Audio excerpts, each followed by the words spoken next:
안녕하십니까. 출발 증시와이드 2부로 돌아왔습니다. 저는 박진영입니다. 자, 미국이 기준금리를 인상하면서 세계 증시가 이를 반기는 모습을 보였는데요. 그 가운데 뉴욕 증시 간밤에 유가 하락에 발목을 잡혔습니다. 자, 어제 뉴욕 증시가 급락하면서 우리 시장도 지금 하락 출발할 준비를 하고 있습니다. 먼저 오늘 시장 함께 시작해 주실 두 분 모시고 이야기 조금 더 들어보도록 하겠습니다. 자, 오늘은 샘플러스 이광무 멘토 그리고 샘플러스 김선윤 멘토와 함께합니다. 두 분 어서 오세요. 네, 안녕하세요. 반갑습니다. 네, 반갑습니다. 자, 미국의 금리 인상을 하고 어제 시장이 좀 잘 올랐는데요. 하루 만에 약발이 떨어질 것으로 보입니다. 자, 먼저 김선윤 멘토님 오늘 개장 전에 어떤 점에 좀 주목을 해봐야 될까요? 자, 좀 잘 움직일 줄 알았더니만 이제 또 다시 한번 문제가 되는 부분이 유가 하락에 대한 부분이 계속 문제가 됩니다. 이란의 조금 핵 문제 자체가 완전 해결된 국면이기 때문에 생산 재개에 따른 부분과 수출에 대한 부분이 발목을 잡으면서 유가가 $20까지 떨어질 수 있다는 부분에 좀 계속 리스크로 작용하고 있는 모습인데요. 어제까지만 하더라도 좀 양호한 시장이었는데 아무래도 좀 금리 인상 자체의 흐름 자체가 그 리스크로 작용할 수 있는 부분, 여러 가지 부분 자체가 문제가 되면서 시장 발목을 좀 잡는 흐름인 것 같습니다. 하지만 내년까지 해서 한 1%가량 추가 인상이 되는, 그래도 뭐 높진 않은 그런 인상폭이기 때문에 큰 걱정보다는 조금 조정이라 생각하시고 시장 대응을 하셔야 될 것 같고요. 1월 코스닥 그 상승 효과, 1월 효과에 대한 부분을 좀 기대하신다면은 이번 조정 포인트 맞춰서 코스닥도 또 관심 있게 좀 보시고 코스피도 실적 기대감 있는 종목 위주로 해서 좀 보시면 어떨까 좀 말씀 좀 드리겠습니다. 네, 이번 조정을 기회로 삼아봐도 괜찮겠다라는 이야기 잠시 들어봤고요. 코스피 낙폭이 좀 작지 않을 것으로 보입니다. 이광무 멘토님도 오늘 장전 체크 포인트 주시죠. 네, 일단 우리 시장이 가장 불안한 점은 이 수급에 대한 부재인 것 같은데요. 아직까지는 주변의 증시에 대한 부분들을 확인하고 가야 될 것이 많은 것 같습니다.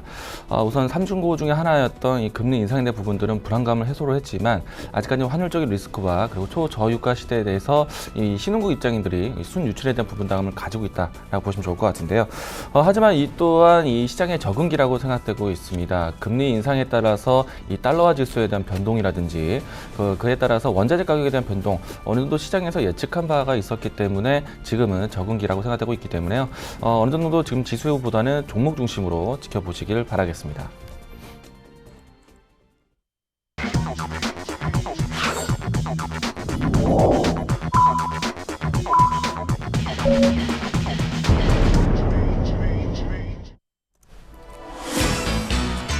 (12월 18일) 국내 시장 개장을 했습니다. 자, 개장 분위기 아직까지 지수는 확실하게 나오지 않고 있지만요. 일단 양시장 모두 하락 출발이 예상이 되고 있습니다. 코스피의 낙폭이 좀 생각보다 크지 않을까라는 생각이 들고 있는데요. 현재 개장 분위기 짚어보도록 하겠습니다. 김선윤 멘토님. 네, 장 출발 상황이 개인적으로는 정말 마음에 들지 않는데요. 시청자분들도 마찬가지 느낌이실 것 같습니다. 네, 현재 상황 보자면요. 삼성전자를 필두로 해서 시가총액 상위 종목군들 하락 추세를 대부분 좀 그리고 있는 모습인데요. 삼성전자가 1.7%대 하락하면서 이제 출발을 하고 있는 모습도 나오고 있는 모습이고, 현대차, 기아차, 현대차 3위반 같은 경우에도 1%대 하락 흐름을 좀 보여줍니다. 자, 대부분의 종목들이 하락하는 가운데 유가 하락에 따른 부분에서 정유주들 SK이노베이션이나 SOL, GS 같은 경우가 1에서 2%대 또 하락이 좀 나오는 모습이고요. 그 외에 또 살펴봐 드리자면은 그 반면에 삼성 엔지니어링 같은 경우는 3%대 조금 급등 흐름으로 출발하는 모습이고, 그 외의 종목 가운데서 뭐 크게 눈에 띄진 않지만 방어주 위주로 해서는 그래도 어느 정도 좀 버티는 정도의 포인트가 좀 나오는 모습이네요.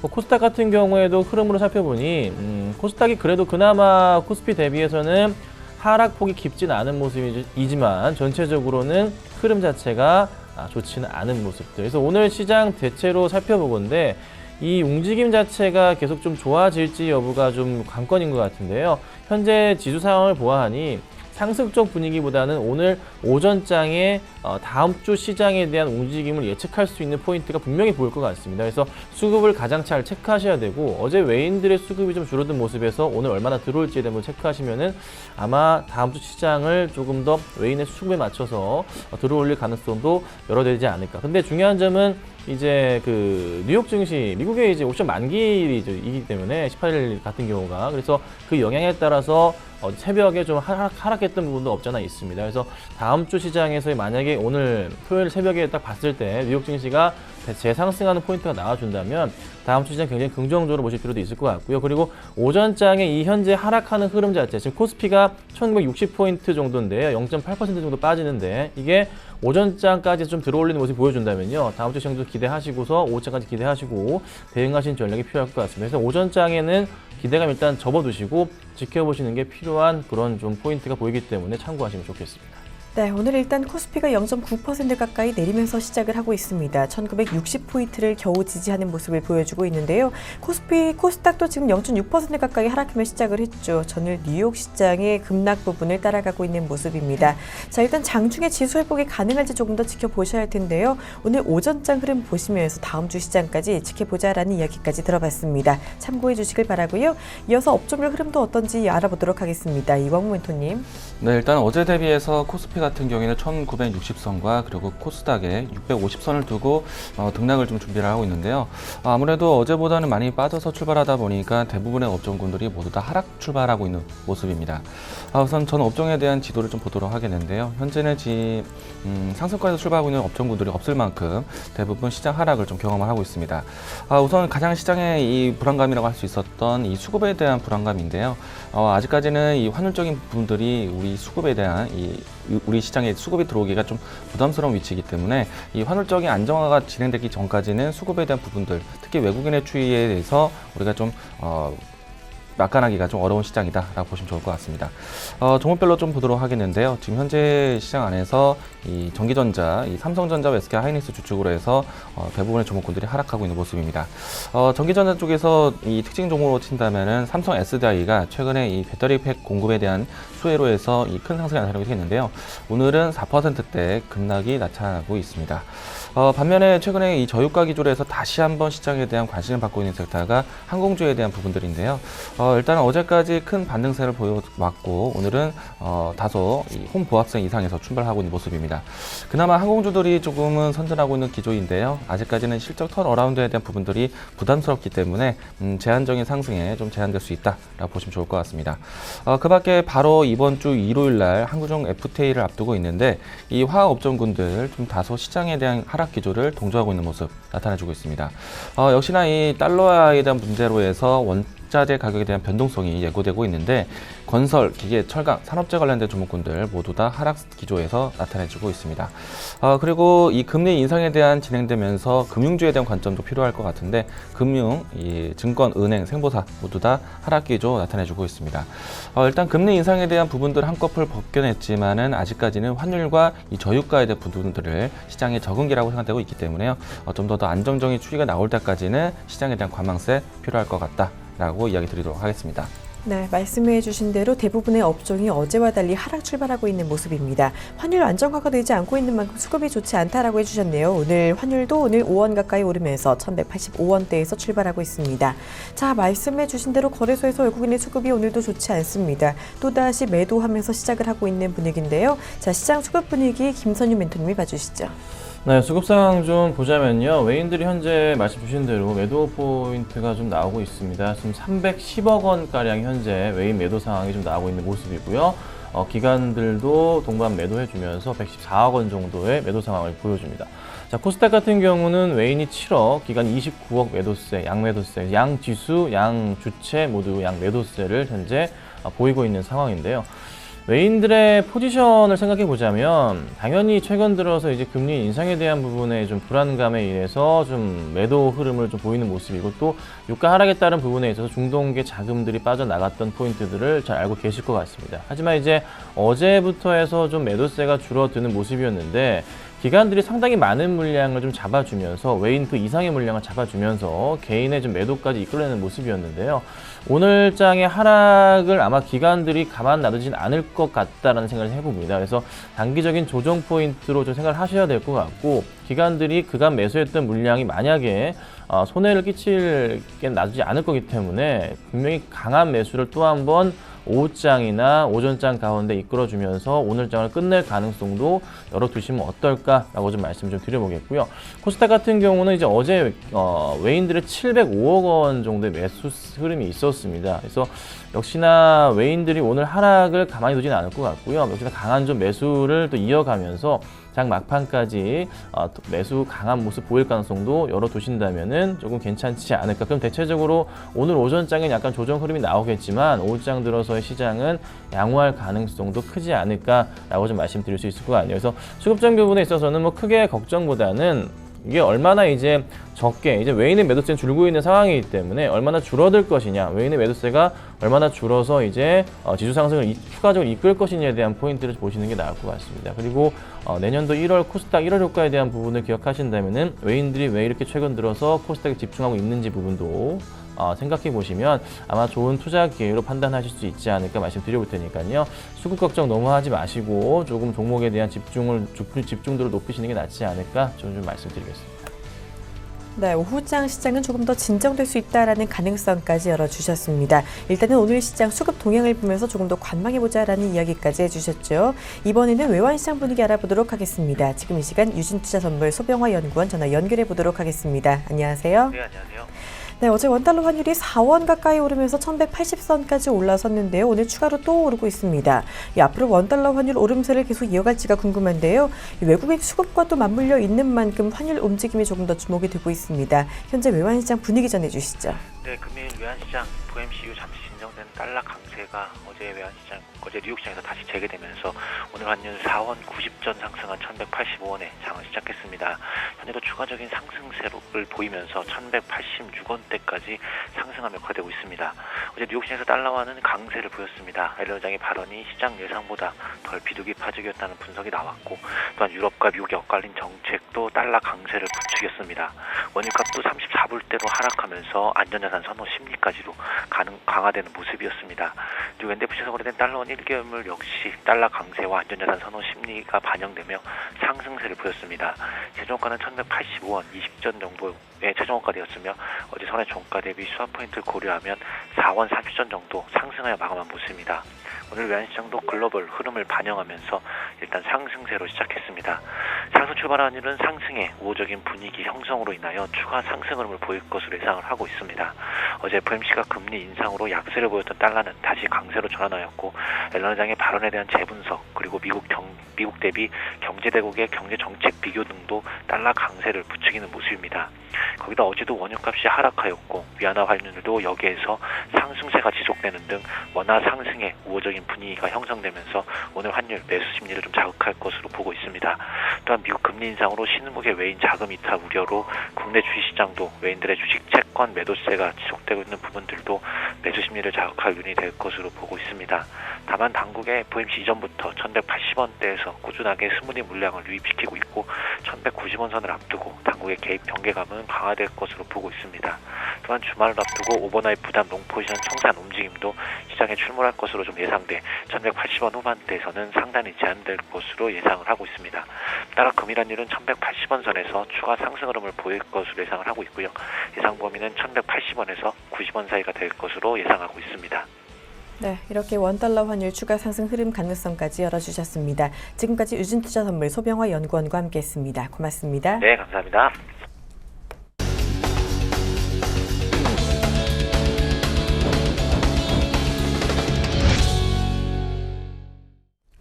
본 방송에서 제공하는 투자 정보는 투자 판단에 대한 조언입니다. 해당 주식의 가치나 수익률에 대해서는 보장하지 않습니다. 자, 오늘 시장 진단 먼저 두 분께 듣고 가도록 하겠습니다. 사실 미국의 금리 인상 이후에 연말 랠리에 대한 기대감이 있었는데요. 이 반등 하루 만에 지금 다시 지수가 내려오고 있습니다. 연말 랠리 이러한 상황에서 좀 앞으로 기대를 해볼 수 있을지 없을지가 궁금한 상황인데요. 두 분께 이야기 모두 들어보도록 하겠습니다. 먼저 김선윤 멘토님. 네. 자, 항상 그랬던 것 같아요. 지금 코스피 지수 흐름 자체가 항상 1900포인트 초반이나 이탈할 경우에 다시 2000포인트까지 회귀를 하는 그 시간이 있었는데요. 가장 길었던 적이 한 4개월 정도였습니다. 빨랐던 적은 뭐 1개월 만에 올라가기도 했었고요. 근데 이제 최근 들어서 지수가 하락했던 12월 들 하락했던 포인트는 미국의 좀 금리 인상에 대한 우려감 때문에 그리고 또한 유가 하락에 따른 부분으로 외인들의 자금 이탈에 대한 부분이 많이 작용을 했던 거죠. 사실상 금리 인상이 되게 되면은 미국의 채권보다 미국 달러를 매수하는 경향이 강해지기 때문에 달러 가치가 높아지기 때문이죠. 그로 인해서 외국계 자금들이 죄다 이제 신흥국에서 줄줄이 빠져나가고 유럽에서도 빠져나가고 뭐 중동에서도 빠져나가고 다 전체적인 흐름이 나왔습니다. 하지만 이제 시장 분위기를 봤을 때는요. 당장에 있어서 추가 하락 자체가 나올 가능성은 조금 극히 제한적이고 경기 선행지수나 여타 미국에서 어제 발표된 지표들을 보자면 그래도 경기가 이제 살아나고 있는 포인트들을 보여주는 지표들이 굉장히 긍정적으로 서서히 나와주고 있기 때문에 또 추가적으로 이제는 앞으로 고용 지표에 대한 부분이 실업률 5%대를 유지하거나 만약에 4%대까지 떨어져 버리게 된다면 굉장히 지수는 크게 강하게 상승적 흐름을 탈 가능성이 높아 보입니다. 그리고 내년도 시장에 있어서도 국내 총선과 미국의 대선이 있기 때문에 호재가 많은 증시를 이끌어 줄 수 있는 모멘텀이 강한 그런 작용을 할 수 있는 모멘텀이 많거든요. 그러니까 내년 시장에 있어서 2017년, 2018년 정도까지는 아무래도 이제 국내에서도 금리 인상할 시기이기 때문에 내년이 강하게 가장 주식을 좀 해서 돈을 벌 수 있는 그런 기회가 될 수 있는 판단이에요. 그래서 너무 큰 걱정보다는 오히려 이번 하락이 아마 바닥이라 볼 수 있고 가장 싸게 살 수 있는 저는 기회라 보거든요. 12월에 이런 하락이 나온 것 자체를. 그래서 우선 코스닥의 1월 효과를 보시고 코스닥에서의 낙폭 과대했던 실적 개선주들을 과감하게 매수하는 전략이 필요할 것도 같고요. 코스피에서도 역시나 많이 밀렸던 종목 가운데 대신에 미국의 금리 인상에 효과를 줄 수 있는, 효과를 받는 그런 업종 중심으로 해서 포인트를 잡는 게 필요하겠죠. 그래서 너무 큰 걱정은 하지 마시라는 제 말씀을 드리고 싶고, 지수 오늘도 오전장에 반짝 빠졌지만 지금 다시 서서히 올라오면서 회복을 하는 게 벌써부터 보이고 있습니다. 그래서 수급적인 부분이 조금만 도와준다면 좋은 모습을 오후에 보일 수 있기 때문에 뉴욕 증시의 급락에 대한 포인트 잡지 마시고 앞으로의 시장 분위기, 시장 흐름에 대한 부분 포인트 잡고 대응하시면 괜찮지 않을까. 그래서 저는 이번 달 말까지는 계속 좀 안도렐리 흐름이 나올 가능성이 크지 않나 이렇게 좀 말씀드리고 싶습니다. 네, 김선유 멘토님은 일단은 너무 걱정하지 말자라는 말씀까지 해주셨습니다. 이번 하락이 바닥일 수 있다는 점을 짚어주시면서 오히려 매수 기회로 삼아도 괜찮겠다라고 이야기해 주셨는데요. 자, 좀 위로가 많이 되죠. 금리 인상 수혜주를 조금 더 찾아보자라는 이야기까지 주셨는데, 자, 그렇다면 금리 인상 수혜주로는 어떤 점들을 좀 뽑아볼 수 있을까요? 네, 그렇죠. 자, 금리 인상을 하게 되면 달러 강세가 됩니다. 그럼 당연히 이제 수출주들은 이슈가 될 수밖에 없겠죠. 근데 환율이 사실 금리 인상을 한다 해서 무조건 올라가는 건 아닙니다. 과거 사례를 들어보자면 미국이 금리 인상을 했을 시기에 환율이 무작정 따라가지는 않았고요. 오히려 떨어진 적도 있습니다. 하지만 국내 이제 원화 가치가 원달러가 또 그래서 또 올라가 떨어질 거니 그렇지는 않고 아마 현재 구간대, 현재 한 1180원대 구간이잖아요. 1170에서 1200원대 사이 수준을 유지하게 된다면 그래도 IT나 뭐 자동차 군단 쪽에서는 굉장히 전차 군단 쪽에서는 괜찮은 영업이익을 보일 수, 영업이익 상승 효과가 있기 때문에 그 포인트를 보시면 또 좋을 것 같고, 그리고 금리 인상을 하게 되면 당연히 국내 쪽에서도 은행들도 마찬가지로 금리 인상에 대한 포인트 결국 따라가게 되어 있습니다. 그러면 당연히 은행의 순이자 마진 자체가 높아지겠죠. 그러니 은행주들도 역시나 관심 있게 보셔야 되고, 반면에 이제 금리 인상 달러 강세가 되게 되니까 원자재를 국내로 들여와서 제품을 만드는 회사, 대표적으로 철강주들 있잖아요. 그런 회사들 같은 경우는 굉장히 좀 많이 불안한 경향이 없지 않아 있습니다. 그래서 뭐 포스코 같은 경우가 계속 좀 하락을 좀 하고 있는 모습인데 추가 하락도 좀 가능하지 않나. 그래서 그런 포인트만 조금 조심하시고 대응을 하셔야 되고, 그리고 내년 대선과 총선을 맞춰봤을 때 총선의 핵심은 아마 제가 볼 때 이번 총선의 키는 안철수 의원이 지고 있지 않나 판단이 됩니다. 그래서 관련주들 아마 몇 번의 등락폭을 좀 거치지 않을까라는 판단이고, 그리고 대선 관련해서는 우리 힐러리 여사님께서 말씀하고 계시는 뭐 제약바이오 헬스케어의 바이오 시밀러 쪽 같이 보신다면은 많은 도움이 되지 않을까 이렇게 좀 말씀드리겠습니다. 네, 여러 가지 종목 이야기 주셨는데요. 일단 수출주 중에서도 전차 군단 좀 괜찮을 거라고 말씀해 주셨고요. 전통적인 수혜주인 금융주도 관심을 가져보자라고 해주셨습니다. 반면에 철강주는 추가 하락 가능성을 좀 열어주시면서 조심하자라는 이야기까지 들어봤습니다. 자, 그렇다면 이광 멘토님, 연말 랠리가 좀 나와줬으면 좋겠는데요. 오늘 조정이 좀 나오고는 있습니다. 외국인이 매도세를 이어가고 있는 이 상황에서 조정 이후에 다시 랠리 이어갈 수 있다고 보시는지요? 네, 일단 시장 한마디로 표현한다면은 말 그대로 적응기다라고 보시면 좋을 것 같습니다. 상승에 대한 부분들은 아직 다소 이 신흥국에서 디커플링 현상이 나타날 수 있기 때문에 제한적이다라고 이야기를 들었지만은 또 저점 하방 지지에 대해서도 제한적이다라고 생각되고 있습니다. 일단은 크게 밀리지 않을 것이라는 생각이기 때문에요. 지수는 이제 점차 안정화를 될 것이다라는 관망입니다. 그리고 또 이제 금리 인상뿐만 아니라 환율 그리고 저유가 기조에 대해서 신경 쓰자라고 말씀드렸는데 이 부분 안에서도 이제 업종군에 대한 차별화도 나타날 수도 있을 것 같고요. 지금은 지수에 대한 걱정보다는 종목 위주로 업종에 대한 흐름 위주로 접근하시는 것이 더 유익하다라고 보시면 좋을 것 같습니다. 당장은 이 주변 국가에 대한 등락을 따라가고 있겠지만은 우리나라 안에서도 이 자체 경기 부양 정책이 나오고 있는 시점이고요. 또한 이제 한국과 중국의 FTA도 진행되고 있기 때문에 일단 자체적으로 이겨낼 수 있는 포인트도 있다라는 점 꼭 참고해서 보신다면은 지수에 대한 걱정보다는 업종과 종목의 위주로 집중할 수 있는 그런 시장이 준비되어 있다라고 보시면 좋을 것 같습니다. 다소 긍정적으로 바라보시는 게 좋다라고 한마디로 정리하겠습니다. 네, 적당한 이야기네요. 지금 증시 시장에 적은 기다라고 말씀해 주셨는데 크게 밀리지 않고 점차 지수가 안정을 조금 더 찾아갈 수 있을 거다라고 이야기해 주셨습니다. 지수보다도 종목 위주로 조금 더 잘 보자라는 이야기를 이어주셨는데요. 자, 그렇다면 이광 멘토님은 IT와 바이오 위주의 접근이 그동안 좀 괜찮겠다라고 해주셨는데 네. 여전히 이쪽도 유효하다고 보시는지 그리고 추가적으로 봐야 할 업종들 뭐가 있는지 궁금합니다. 네. 일단 우리가 분산시켜야 되는 이제 관점이 여러 가지가 있습니다. 우선은 가장 크게 금리 인상이 진행되었을 때 이 과거에 2004년도 때는 어떤 흐름이 진행되었느냐 비슷한 학습 효과가 나타날 거라고 생각되고 있습니다. 유틸리티, 에너지 그리고 제약 바이오 섹터가 유난히도 강하게 큰 상승을 보였던 기록이 있었고요. 또한 이제 우리가 다시 한번 되물었을 때 한중 FTA에 대한 부분들 좀 기대를 한다면요. 다소 이 중국 내부로 진행될 수 있는 소비재 관련된 종목군들 또 이 중국과 연계되어서 사업되고 있는 부분들 이와 같은 관점은 또 바라볼 수 있을 것 같고요. 다만 이제 이 저유가 그리고 환율적인 리스크, 금리 인상 모두 다 아울러서 좀 악재가 되고 있는 부분들은 원자재 가격에 대한 부담이 될 수 있기 때문에 다소 산업재 관련된 기업들 기계, 철강 이와 같은 이 소재 종목군들에 대한 업종군들은 좀 다소 어려운 구간이 되지 않을까 생각되고 있습니다. 일단은 이 한중 FTA라든지 금리 인상 어떤 초점에 맞춰서 갈 건지 아직 시장은 적응 단계라고 보고 있기 때문에요. 이번 주 일요일날 이 공식 발효되는 때를 기다려서 이 시장에 대한 이 해석을 좀 더 보시는 것이 필요하지 않을까 생각되고 있습니다. 네, 유틸리티와 에너지, 제약 바이오에 더해서 지금 한중 FTA 기대감 받고 있는 소비재 관련주들 조금 더 잘 바라보자라는 이야기 해주셨습니다. 요즘 또 중국 이슈가 지수의 급등을 잘 이끌고 있는 만큼 종목의 옥석 가리기가 더 필요한 시점이 아닌가 싶은데요. 반면에 기계와 철강 부분들은 조금 더 조심해서 바라보자라는 의견 들어봤습니다. 참고해 주시길 바랍니다. 자, 이어서 오늘 종목들 조금 더 자세히 알아보도록 하겠습니다. 지금 먼저 눈에 띄는 종목은요. 그동안 전기차 기대감으로 참 잘 오르던 종목입니다. 삼성 SDI가 오늘은 내년 실적에 대한 우려감이 나오면서 지금 약세를 보이고 있다고 하는데요. 자, 삼성 SDI 그동안 정말 기세 등등했는데 이제는 그 기세가 멈출 것인지 이 종목 상황과 전망 두 분께 모두 여쭤보도록 하겠습니다. 자, 먼저 김선윤 멘토님, 삼성 SDI가 이 오름세가 좀 이제 그칠지가 궁금한데요. 아니면 조정받고 네. 다시 오를지 여쭤보고자 합니다. 항상 이제 기관들이나 외인들이나 종목을 매수하거나 매도할 때는 핑계가 이유가 있어야 됩니다. 근데 이제 최근 들어서 이제 수급 상황을 보자면요. 한 달 동안 외인이 120만 주 매수가 들어왔고요. 기관이 34만 주 매수가 들어왔습니다.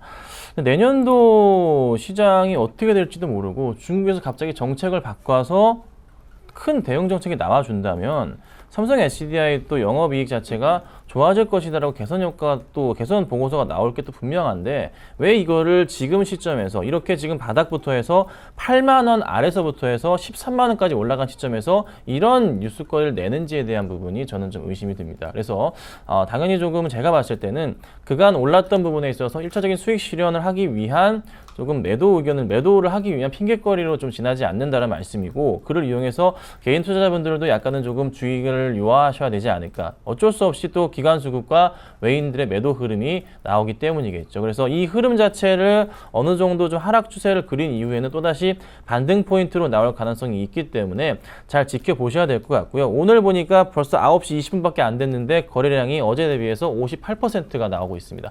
많이 나오고 있다는 소리죠.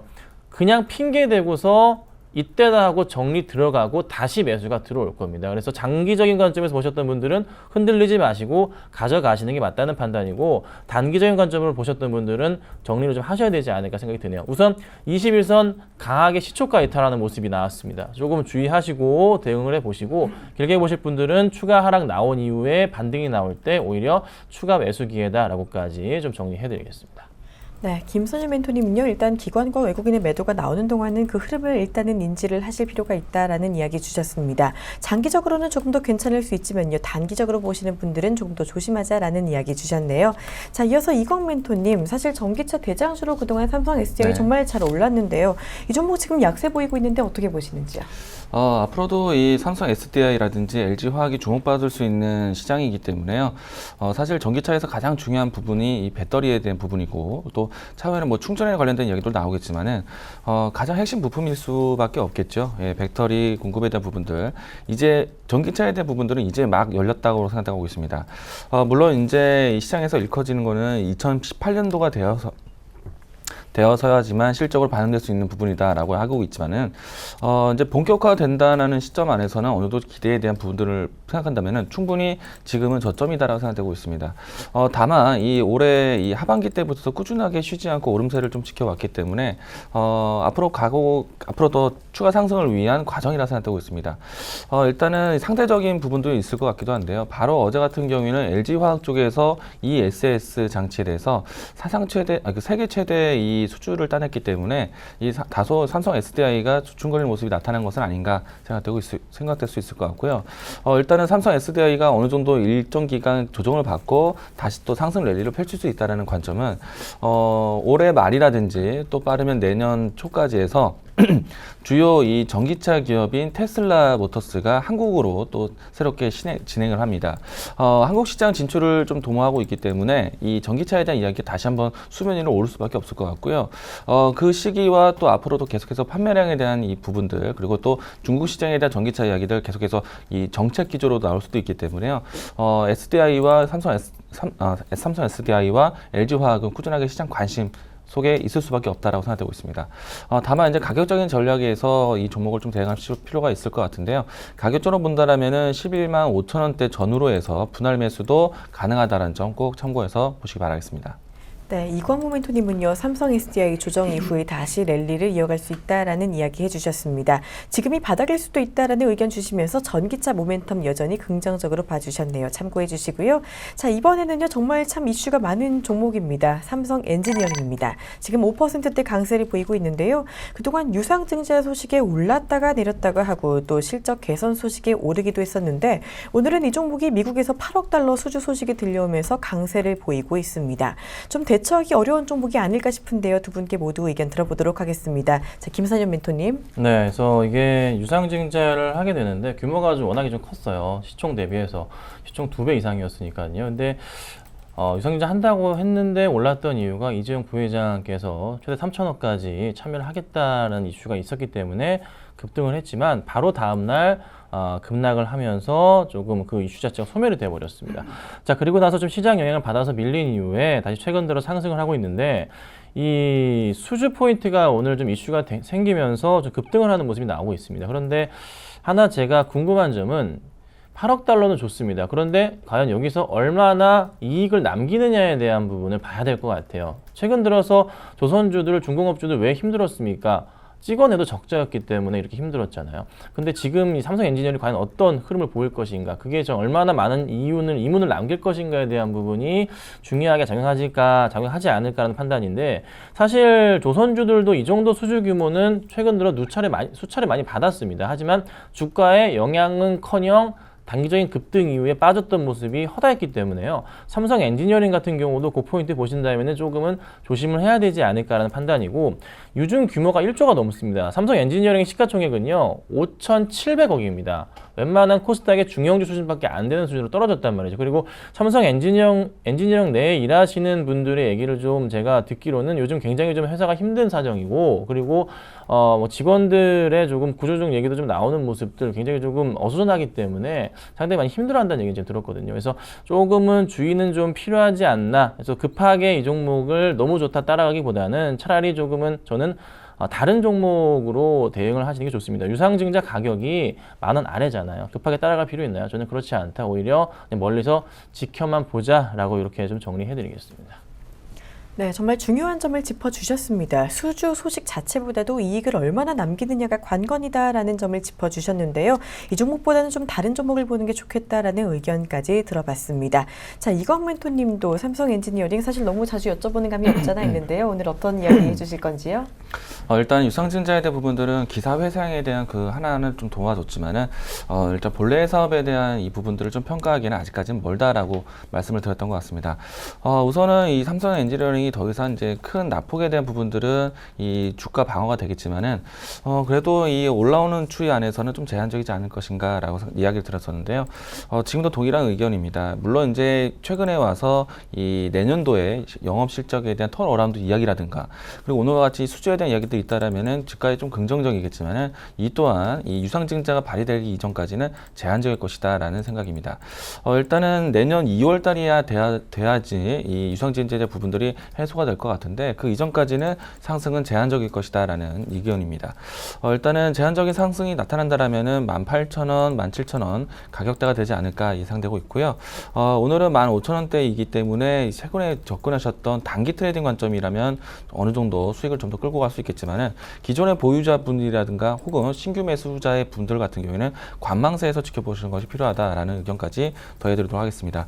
내년 2월 달에 유상증자에 대한 부분들이 발효되기 때문에요. 그 이전까지는 어느 정도 가격적인 제한선에서 등락이 나올 것이다 라는 이야기 드리도록 하겠습니다.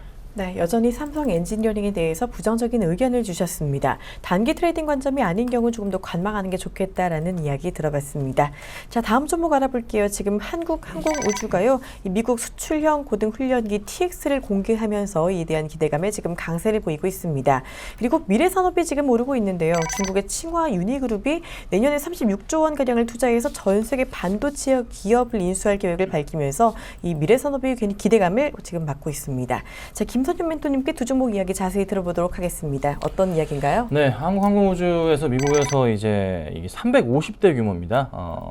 많이도 사갑니다. 약 10조 원 정도 된다고 하네요.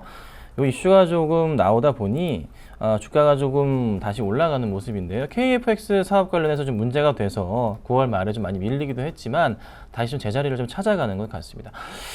중요한 점은 우리나라에서도 미국 쪽 제품들을 많이 사주고 미국에서도 조금 같이 서로 구매해주는 그런 포인트에서 조금 뭔가 조금 딜이 이루어졌던 있던 것 같아요. 그래서 추가적인 매출 확대 포인트는 분명히 좀 생기지 않았나라는 판단이고, 뭐 미국뿐만이 아니라 동남아 쪽이나 여타 해외 쪽으로도 굉장히 많은 제품들을 판매하고 있는 상황이기 때문에 추가적인 주가 상승은 가능하지 않나라는 생각입니다. 그래서 한국항공우주는 현재 주가 차트 포인트를 보더라도요, 충분하게 바닥 포인트에서 올라온 상황이기 때문에 추가 상승이 가능하다는 판단이고, 단기적인 포인트에서 9만 원 정도까지는 열어두신다면은 아마 조금 느긋한 대응을 하셔도 수익은 낼 수 있지 않을까라는 생각이 듭니다. 그래서 9만 원 정도까지는 열어두시고, 이 종목은 지금형 구간대에서는 팔 필요는 없고요. 오히려 매수로 모아가시고, 이게 뭐 만약에 깨지더라도 75,000원 라인은 쉽게 깨지 않을 겁니다. 만약에 깰 경우에 75,000원 라인 손절 라인이지만은 제가 볼 때는 9만 원 좀 올라간 이후에 조정이 나오지 않을까 이렇게 좀 보고 있고요.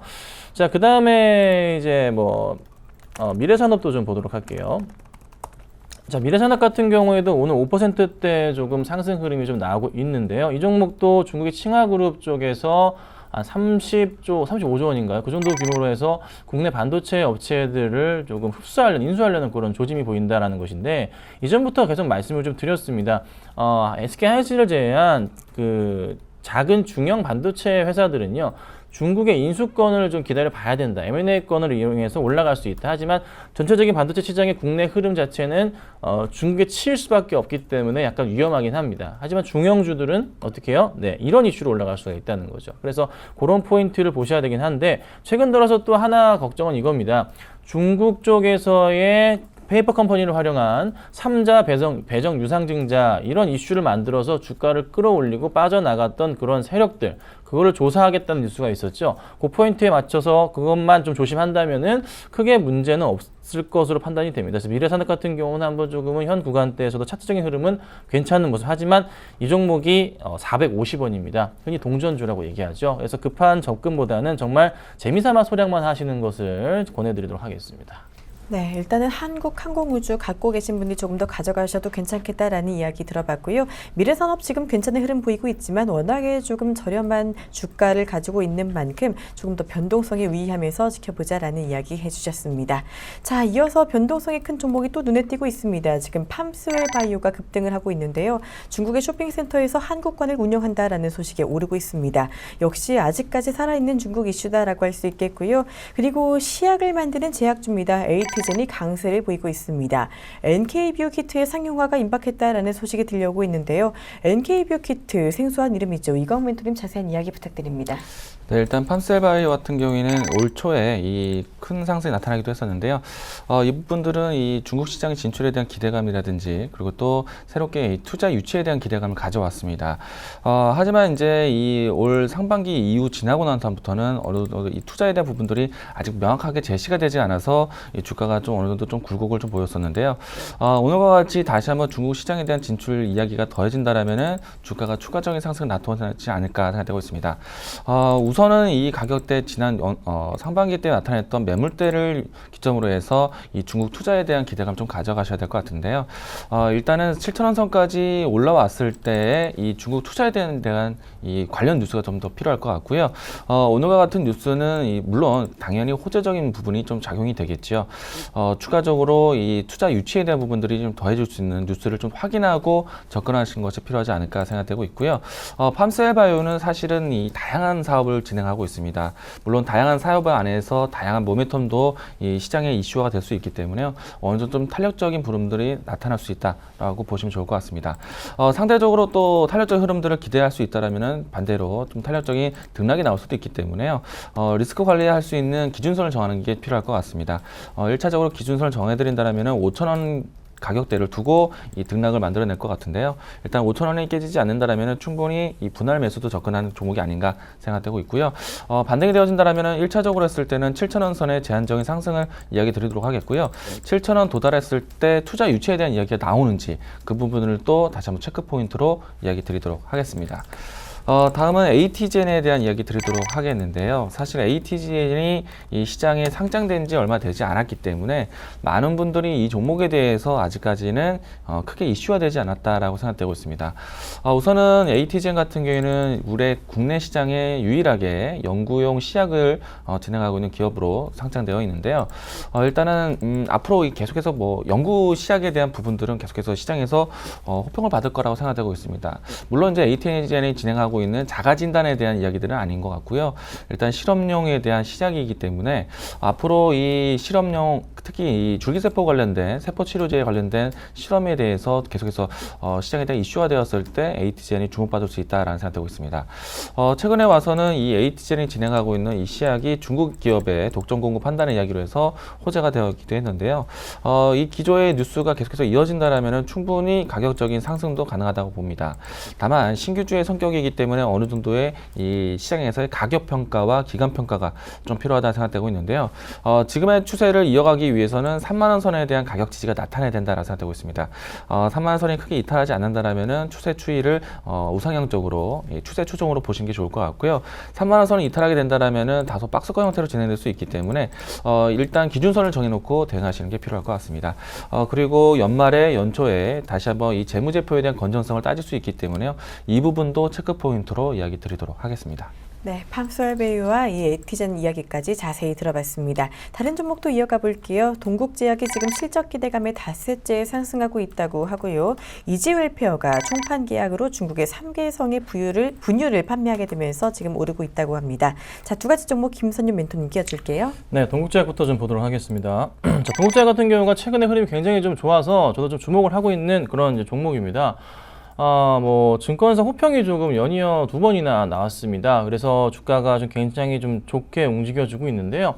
동국제약은 워낙에 좀 안정적인 종목이죠. 많이 아시는 제품 뭐 인사돌 같은 경우나 이제 뭐 가그린류 같은 거에서 홍콩 쪽에 조금 납품이 좀 들어가다 보니까 그런 포인트에서 좀 수출 계약권 이슈도 좀 있었던 종목이에요. 그래서 좀 흐름이 괜찮은데 이 종목은 뭐 거의 패턴주입니다. 그러니까 바닥을 좀 확인하면서 계속 우상향하는 이런 종목이라는 거죠. 차트를 보시더라도 아시겠지만 이런 큰 바닥에서의 우상승 그림이 나온다는 겁니다. 그래서 항상 이 바닥들을 이렇게 확인한 이후에는 계속 꾸준하게 상승을 주는 그런 종목이라 이번 같은 경우도 큰 흐름이 나와준다면 항상 그랬듯이 전 고점을 넘어갈 수 있는 그런 그림을 좀 보시는 게 좋습니다. 대신에 짧게 보시면 안 되고요. 정말 긴 호흡으로 보셔야 됩니다. 최소한 이 종목은 지금부터 6개월 이상은 지켜보셔야 된다는 거죠. 그래서 이런 포인트 보시고 대응을 하시고 자, 그 다음에 중국의 분유 얘기 나와지면서 이지 웰페어 같은 경우가 좀 조금씩 최근 들어서 4거래일째 연속 상승하고 있는 모습인데요. 역시나 이 종목도 큰 대바닥을 확인하면서 올라가는 포인트가 좀 보이고 있네요. 하지만 이 종목은 워낙에 조금 좀 급등락을 좀 보였던 그런 징후가 여러 차례 보였기 때문에 이번에 만약에 또 급등을 하게 된다면은 그때는 오히려 빠져나와야 되는 전략이고 매수를 하실 분들은 오늘이 거의 마지막 매수 자리가 되지 않을까 아니면은 다음 주에 조정 자리가 되지 않을까라는 판단입니다. 그래서 분할 매수 접근으로 매수하실 분들은 따라가시되 소량 접근하시고 한 번에 급등이 나온다면은 그날 분명히 종가나 아니면 다음 날 기준으로 해서 빠져나오셔야 됩니다. 바로 10월 중순처럼 이런 포인트들이 또 한번 보일 수가 있다는 거죠. 그래서 그 포인트 기억하시고 대응하시면 크게 무리 없이 투자할 수 있는 종목이 되지 않을까 좀 말씀드리겠습니다. 네, 동국제약 긴 호흡으로 바라보자라는 이야기 해주셨습니다. 이지 웰페어 같은 경우 분할 매수로 소량 접근하자라는 이야기 주시면서 급등 시 바로 매도하자라는 이야기까지 해주셨네요. 참고해 주시길 바랍니다. 자, 지금 양시장 모두 하락세를 이어가고 있는데요. 그래도 코스닥은 지금 낙폭을 그래도 꽤 많이 줄여가고 있는 모습입니다. 약보합 움직임을 보이고 있는데요. 오늘 시장 대응 전략도 두 분께 모두 듣고 가도록 하겠습니다. 자, 먼저 이광 멘토님. 네, 일단은 이 시장에 대한 모멘텀 부재가 가장 큰 악재로 작용되고 있는 시기라고 생각되고 있는데요. 외국인들이 수급이 들어오기 어려운 점도 이점이라고 생각하고 있습니다. 뭐 차후에는 한국 시장에 대한 밸류에이션 평가가 다시 이루어지겠지만은 당장은 시장에 대한 모멘텀을 스스로 찾아야 될 때가 아닌가 생각되고 있습니다. 이번 주 일요일 날 한중 FTA에 대한 부분들이 공식 발효하게 되는데 이 부분을 새로운 모멘텀으로 잡을 수 있을 것 같습니다. 수혜되는 종목군들과 혹은 이 좀 부담스러운 업종들이 나뉘어질 수 있을 것 같은데요. 이 부분에서 차별화 대응을 한다라면 충분히 새로운 모멘텀이 되지 않을까 생각되고 있습니다. 한중 FTA에 대한 관련된 종목군들, 또 새롭게 이 초이노믹스라고 진행되고 있는 지역 경제 관련된 이 정책 기조 종목군들, 이 점을 살펴보신다라면 충분히 새로운 모멘텀을 찾지 않을까 생각되고 있습니다. 종목 중심의 모멘텀을 새롭게 찾자라고 들어보도록 하겠습니다. 네, 정책 수혜주들 잘 살펴보면서 대응하자라는 이야기 해주셨고요. 자, 김선유 멘토님 그렇다면 오늘 또 마감까지 어떤 점에 주목해서 전략을 가져가는 게 좋을까요? 네. 제가 장 초반부터 말씀드렸지만은 역시나 그 수급 자체가 좀 회복이 되고 있습니다. 특히나 이제 지수도 조금 많이 올라오고 있잖아요. 제가 올라간다 말씀드렸잖아요. 기관들 같은 경우가 코스피에서 좀 매도 흐름이 좀 강했었지만은 많이 좀 줄고 있는 모습이고 외인들은 늘어나는 폭 자체가 그래도 상당히 조금 소폭 조금씩은 그래도 늘어나고 있기 때문에 큰 폭의 물량은 나오지 않을 것이다라는 판단입니다. 코스닥 같은 경우에도 외인이 지금 빨간불 매수로 돌아섰거든요. 그래서 외인들이 어제 그렇게 많이 최근에 매수했는데 이걸 버리지 않을 거란 말입니다. 그래서 오늘 장 오후장 들어서 봐야 알겠지만은 상승 쪽 분위기를 탈 가능성이 크기 때문에 양 지수 모두요 관심 있게 좀 보셔야 될 것 같고요. 시장 분위기 전반에 걸쳐서 크게 악재 상황은 사실 없다는 분위기고 그냥 단순하게 미국의 옵션 만기에 대한 부분이 영향을 주지 않았나. 그리고 유가 하락에 대한 부분이 걸림돌이 되지만 분명히 다음 주나 해서 12월 안으로 또 어떤 대안책이 나올 가능성이 높아 보입니다. 그로 인한 부분이 또 포인트로 작용해서 지수 상승을 이끌고 그리고 저는 코스닥의 1월 효과를 주고 이번에는 기대하고 있거든요. 그래서 코스피 같은 경우에도 실적 12월 그 소비 시즌에 대한 그 4분기 기대감 가지시고 대응을 하셔야 되기 때문에 긍정적인 시장으로 볼 수가 있습니다. 그래서 1월 기대하시면서 코스피 코스닥 종목들 잘 모아가셔야 됩니다. 아까 말씀드렸던 여러 업종들을 잘 고민하시고서 대응을 하시는 전략으로 하신다면은 아마 회복도 잘 되실 것 같고요. 좋은 수익도 나지 않을까 좀 말씀드리겠습니다. 네, 오늘 시장의 조정을 좀 받더라도 다시 오를 수 있는 만큼 너무 걱정 마시고 다음 주 준비 잘하는 게 좋겠다라는 이야기 들어봤습니다. 코스닥의 1월 효과도 기대할 수 있다라는 이야기까지 해주셨네요. 참고해 주시고요. 자, 이광무 멘토님은 공개 방송 있으시다고요? 네. 다음 주 월요일 날 공개 방송이 준비되어 있는데요. 장중 공개 방송입니다. 우리가 일요일 날 이 FTA에 대한 결과들을 다시 한번 또 추려드리는 그런 시간 가져보도록 하겠는데요. 새로운 모멘텀에 대한 부분들 그리고 스마트카에 대한 고성장 이야기들 이 부분들까지 더해서 이야기 드리도록 할 테니까요. 다음 주 월요일 아침 9시 때부터 함께 하도록 하겠습니다. 많은 분들 공개 방송 입장하시기 바라겠고요. 시장에 대한 이야기들, 연말에 대한 준비, 내년의 이야기들까지 총 아울러서 이야기 드리도록 하겠습니다. 많은 분들 입장하시기 바라겠습니다. 네, 이광무 멘토 월요일 공개 방송까지 많은 참여 부탁드립니다. 자, 지금까지 샘플러스 이광무 멘토 그리고 샘플러스 김선윤 멘토와 함께 오늘장 특징주 분석 자세히 알아봤습니다. 두 분 오늘 좋은 말씀 고맙습니다. 고맙습니다.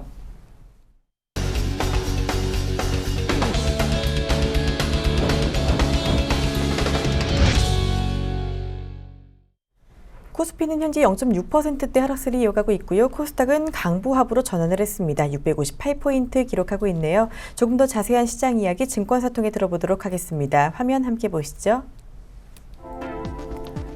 먼저 HMC 투자증권 최희승 차장의 의견입니다. 이제는 주식을 슬슬 모아갈 때다라고 해주시면서 다시금 움직일 때가 됐다라는 이야기 주셨고요. 이어서 메리츠증권증권 정영훈 과장은요. 낙폭과대 대형주, IT와 건설업종에 주목하자라는 전략 주셨습니다. 동부증권 김현겸 주식팀장은요. 외국인 수급을 확인한 뒤에 대응하자라는 이야기 해주셨고요. 마지막으로 유진투자증권 안상현 대리는요. 유가 하락의 안정화를 지켜보자, 배당주에 관심을 갖자라는 전략 주셨습니다. 오늘은 유진투자증권 석관동 지점 안상현 대리 전화 연결해서 자세한 이야기 들어보도록 하겠습니다. 안녕하세요. 예, 안녕하십니까. 네, 오늘 일장 자세한 전략 말씀 부탁드립니다. 예, 오늘도 외국인이 500억 정도 매도하고 있고, 선물은 그나마 조금 매수를 해주고 있는데요. 저번 주에 제가 좀 그 FOMC 회의 이후에 지켜보자고 했던 것들은 그 달러의 강세가 어느 정도 진정이 되는지 그 여부를 좀 지켜보는 게 중요하다고 생각이 좀 들었는데, 지금 달러가 이제 하락을 하게 되면은 유가라든지 상품 시장이 좀 안정화되지 않을까 이런 그런 기대감이 있었는데, 지금 현재까지는 아직 그런 쪽으로 강하게 반응이 보여주지는 않고 있습니다. 오히려 달러가 강세가 되고 있고 유가는 어저께 좀 더 떨어지면서 그러한 우려 때문에 지금 미국 시장이 빠진 거기 때문에 지금 그러한 그 유가 하락이 지속적으로 좀 더 빠질 것인지 그런 것들을 좀 더 지켜보고 판단을 해야 될 것 같습니다. 그래서 지금 당장에 지금 코스피나 코스닥이 다행히 오늘 마이너스에서 그 마이너스 1%대에서 이제 약간 반등해주면서 양봉을 내고 있지만 아직까지 그런 부분이 부담스럽기 때문에 아직까지는 조금 관망을 하면서 지켜봐야 될 것 같고요. 그 다음에 29일 배당락을 기준으로 28일까지 이제 배당주 매수 시한이 28일까지 좀 관심 있게 봐야 될 것 같습니다. 그래서 2015년 연말 예상 배당 수익률이 코스피 200이 1.556%로 그 2014년 배당 수익률 1.2%보다는 좀 높은 상황이기 때문에 그 금년 12월 결산법인 매수 시한이 28일까지고요. 그 최근에 그 대형주에서 시가 배당 수익률이 좀 높은 종목이 우리은행, 그다음에 KTNG, 두산, 메리츠증권증권, SK텔레콤 이 정도 대형주에서는 좀 지켜보면 좋을 것 같고 약간 스몰캡 중소형주 중에서는 저는 그 하이트진로라든지 하이트진로 우선주 이 정도 같이 한번 보시면 좋을 것 같습니다. 그래서 저는 지속적으로 반도체 장비주가 내년 내후년까지 투자 사이클이 남아있기 때문에 같이 보시면 좋을 것 같고, 카지노주가 굉장히 급락해서 가치주로 괜찮을 것 같고, 화학주는 최근 유가 하락 때문에 굉장히 지금 메리트가 있다고 판단이 들고요. 마지막으로 배당주 연말에 한번 노려보자 이렇게 말씀드리고 싶습니다. 네, 관련주로 여러 가지 이야기 주셨는데요. 하이트진로와 KTNG 그리고 SKT까지 조금 더 잘 살펴보자라는 이야기까지 들어봤습니다. 지금까지 유진투자증권 석관동 지점 안상현 대리와 함께 오늘장 전략 자세히 들어봤습니다. 고맙습니다. 감사합니다. 네, 이어서 선물시장 맥점과 투자 전략 알아보도록 하겠습니다. 지금 시간 샘플러스 손석빈 멘토와 함께합니다. 안녕하세요. 네, 안녕하세요. 네, 오늘 선물시장 이 시황 점검해 주시고요. 투자 전략까지 말씀 부탁을 드릴게요. 네, 일단 수급부터 말씀드리도록 하겠습니다. 지금 개인 현물 175억 순매수 중이고 외국인 540억 순매도 중입니다. 기관 8억 순매도 중이고 선물 수급 살펴보면 개인 771계약 순매도, 외국인 1071계약 순매수 중이고 기관 37계약 순매도 중입니다. 옵션 수급 살펴보면 개인 콜옵션 2041계약 순매수, 풋옵션 2870계약 순매수 중이고 외국인 콜옵션 853계약 순매도, 풋옵션 592계약 순매도 중입니다. 기관 콜옵션 795계약 순매도 중이고 풋옵션 2354계약 순매도 중인데 전반적인 일단 수급 특징을 좀 보면은 외국인이 선물로만 좀 가격을 움직이는 좀 모습을 좀 보여주고 있고 현재 다른 수급으로는 크게 시장을 다양성을 좀 보여주고 있지 않은 모습입니다. 자, 오늘의 주요 거래 전략 말씀드리도록 하겠습니다. 상승 1차 저항선이 242, 상승 2차 저항선이 245, 하단 1차 지지선이 240, 하단 2차 지지선이 238에 형성되어 있습니다.